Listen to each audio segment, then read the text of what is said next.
사실 저와 같이 여호와의 증인 집안에서 부모님으로부터 여호와의 증인 교육을 받고 자란 남자아이에게는 삶에서 이 감옥이라는 미래를 머리에 이고 살 수밖에 없습니다.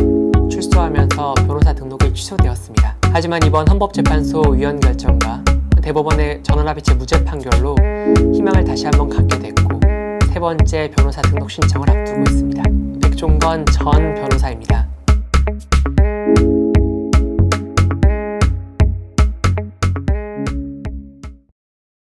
제가 5살 때 아버지께서 수감이 되신 거를 보았고, 사실 저와 같이 여호와의 증인 집안에서 부모님으로부터 여호와의 증인 교육을 받고 자란 남자아이에게는 삶에서 이 감옥이라는 미래를 머리에 이고 살 수밖에 없습니다.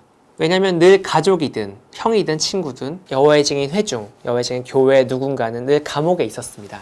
그리고 인생 계획을 세울 때도 이제 언젠가는 감옥을 갈지 모른다는 것을 염두에 둘 수밖에 없었습니다. 제 주변의 많은 친구들은 감옥을 어차피 간다는 생각 때문에 교육이나 직업, 또 자격증 등을 포기한 경우가 많이 있었습니다. 또 전과가 필연적이었기 때문에 전과와 영향을 받지 않을 직업을 늘 찾기 위해서 노력을 했죠. 제가 어렸을 때는 열쇠공이나 두두 닦기, 또 그 뒤로는 영어 학습지 교사, 그리고 또 최근에는 계단 청소나 에어컨, 세탁기 청소와 같은 그런 직업을 일찌감치 선택하는 여호와의 증인들이 많습니다.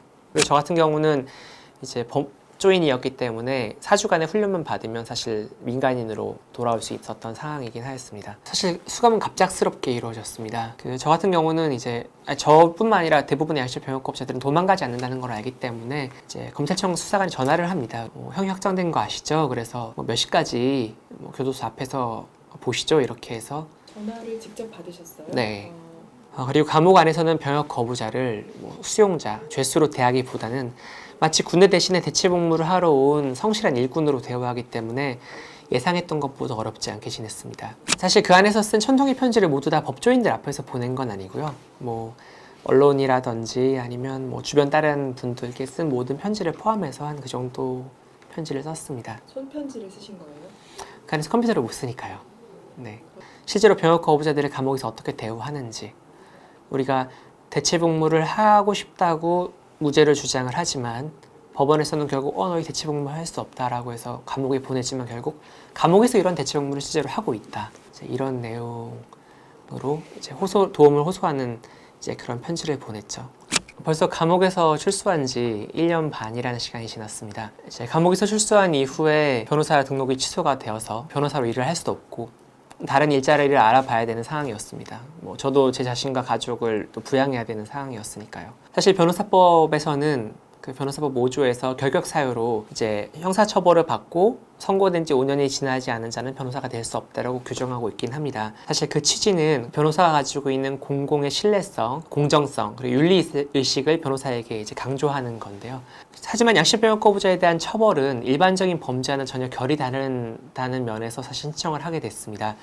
사실 그 전에 등록심사위원회 두 번째로 올라갔을 때는 헌법재판소 헌법 불합치로 결정을 했다고 하더라도 이제 대법원에서 아직까지 판결이 나지 않았으니까 죄는 죄 아니냐라는 취지의 이제 해석들이 좀 있었는데 이제는 그런 해석들은 더 이상 현재 법제도상 할 수 없게 되었죠. 그래서 조금 더 기대를 가지고 등록을 신청하게 되었습니다. 그런데 또 다시 한 번 더 집행부에서 이제 등록 거부를 하면서 그 등록심사위원회에 의결을 붙였다고 해서 조금 실망을 했긴 했습니다만은 헌법재판소에서 양심병역 거부가 인정되게 된 것도 2004년, 2011년, 또 2018년 세 번째 만이지 않습니까? 희망을 포기하지 않고 계속 신청해 보려고 합니다. 이번에 만약에 또 안 되면 다음에 또 신청하실 거죠? 네, 그래야죠. 글쎄요.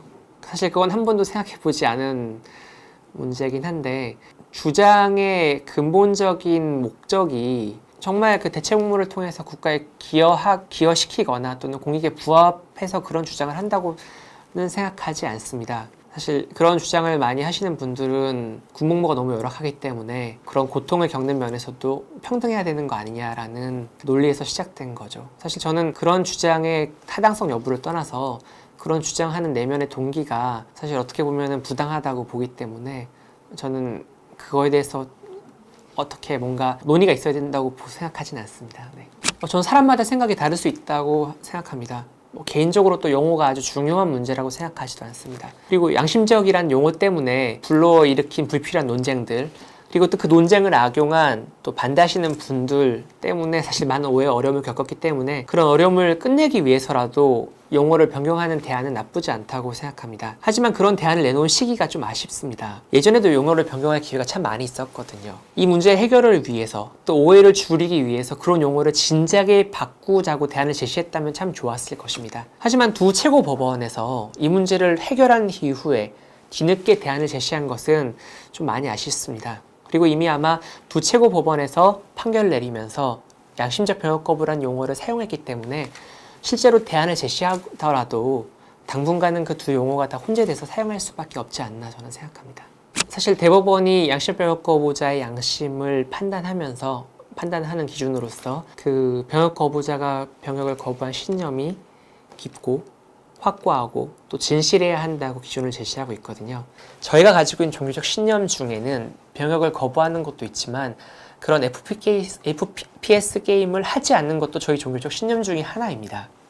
근데 동일한 종교적 신념인데 병역을 거부할 때는 종교적 신념에 따르고 FPS 게임을 할 때는 종교적 신념에 눈문을 감는다면 그것은 과연 깊고 진지하고 확고한 신념이라고 할 수 있을지 사실 좀 의문이 있습니다. 그리고 사실 그런 FPS 게임이 도입되게 된 경위를 생각을 해보면 사실 미군이나 군대에서 사람을 하여금 그 총을 쏘게 할 수 있는 군인들의 임무에 있어서 적응을 시키거나 또는 부적응을 최소화시키기 위해서 마련된 것으로 알고 있거든요. 이제 그런 게임의 원래 취지, 또 게임에서 본래로 얻고자 하고 있는 그런 만족을 고려한다면 최소한 종교적 신념을 이유로 병을 거부하는 사람들에게는 그것이 오럴 라스팅, 전부는 아니겠지만 간접적인 사실 중에 하나로 검토하는 것은 어느 정도 자료가 될 수 있다고 생각합니다. 그래서 이제 그거 자체를 주요된 기준으로 하기보다는 간접 사실 중에 하나인 거죠. 특히 그리스 같은 경우는 내가 총기 소유 허가를 신청한 적이 있거나 총기 소유를 한 적이 있으면은 왜 그렇게 했는지, 그 지금 10년과 왜 다르게 행동했는지에 소명을 해야 됩니다. 대체복무가 가장 널리 퍼졌던 독일 같은 경우에도 이제 폭력과 관련된 전과가 있다면, 전과가 있다고 무조건 떨어지는 건 아니지만 전과가 있다면 위원회에 출석을 해서 왜 내가 이런 전과를 하게 되는지, 그리고 그때와 지금은 내 생각이 어떻게 다른지를 소명을 해야 됩니다.